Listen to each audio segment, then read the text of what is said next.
profound gratitude.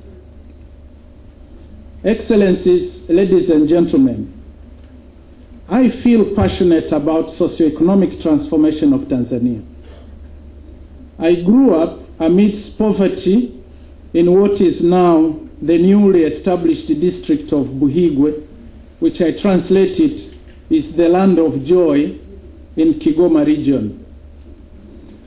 While the 50 years of independence anniversary that we celebrated in style on the 9th of December last year is still fresh in our memories, the majority of Tanzanians are still living in abject poverty to date. The first average GDP growth of 7% per annum recorded during the last decade notwithstanding. Development scholars on Tanzania and commentators alike still find it very hard to explain or understand why all this poverty in Tanzania when, as the former German ambassador to Tanzania, His Excellency Guido has put it, Tanzania is a country with everything to make it happy. Surely, many of us in this room are among the lucky few to have gotten access to good education, opening all doors for us. However, we continue to be haunted by the fate of our parents, brothers and sisters who have not been as fortunate.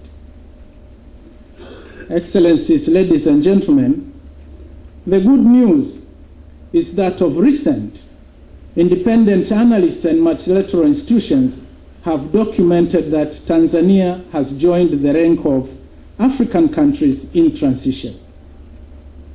The key changes observed include economic growth of 3.3% per capita since 1996. The share of people living below the basic needs poverty line dropped from 38.6 in 1991-92 to 33.6% by 2007.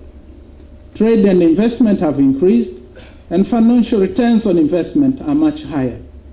School enrollment, completion, and literacy rates are all increasing. Health indicators such as under 5 child mortality are also improving, and fertility rates have begun to decline.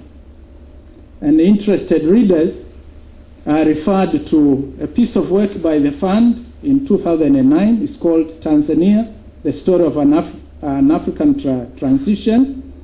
There are several others. More recently, there is the IMF again, Regional Economic Outlook for Sub-Saharan Africa, Recovery and Risks. And there are 2 publications by the World Bank, what is called as Africa's Pulse, an analysis of issues shaping Africa's future. And furthermore, the first issue of the World Bank's Tanzania Economic Update of February 2012, there are 4 signs of transformation that have been put forward in this publication. These include the dynamism of informal firms, especially those operating in off-farm activities, the emergence of manufacturing exports, increased options of financing, and new pilot projects to improve productivity of crop agriculture.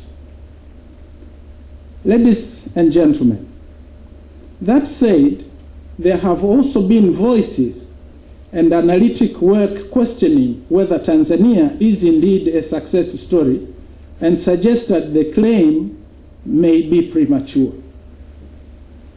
At best, it might be a success in the making.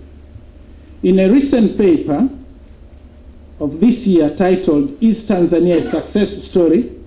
A Long-Term Analysis," Sebastian Edwards points out that taking a long-term view, spanning 50 years since independence, the country does not look quite like a success story. And one reason for this conclusion is the slow pace of poverty reduction in Tanzania compared to Uganda and Ghana, in spite of experiencing similar growth.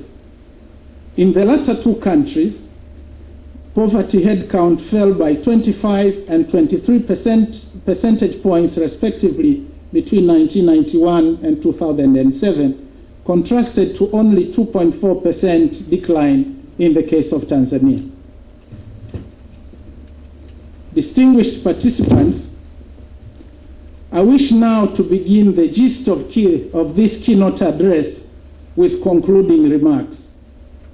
I do so as a matter of prioritization, but also as a preemptive strike to the few among us that tend to extend their sleeping time well into the morning hours. Excellencies, ladies and gentlemen, in the literature, socioeconomic transformation is commonly defined as a process in which an increasing proportion of economic output and employment are generated by sectors other than agriculture.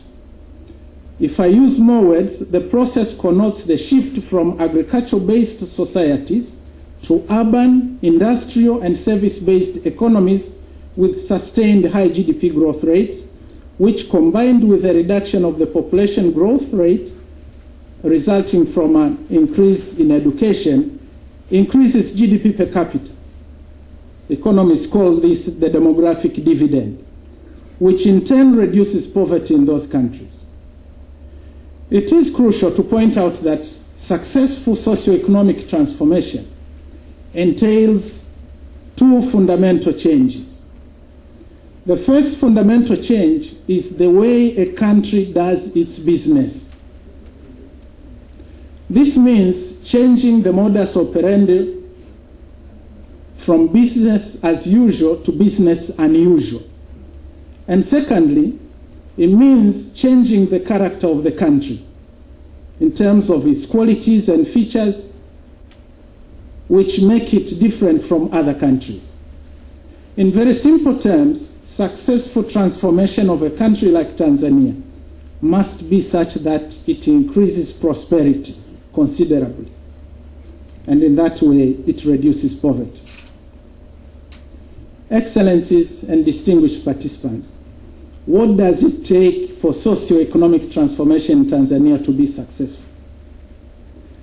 I will attempt here to shed light on this pertinent question by simply drawing insights from around the globe, as I have no good reason to reinvent the wheel. Since I was entrusted with the noble duty of leading the Planning Commission 2 years ago, I and my colleagues have visited a number of countries, including Vietnam, China, Namibia, and Brazil on a learning mission. We went around so as to better understand the secrets of the phenomenal socio-economic transformation achieved in these countries during the last 30 to 50 years. This is reflected in very rapid growth, considerable reduction in poverty, scientific and technological advance, modern infrastructure, prosperity, and enviable share of the global economy which they carved out by exploiting their respective competitive advantages.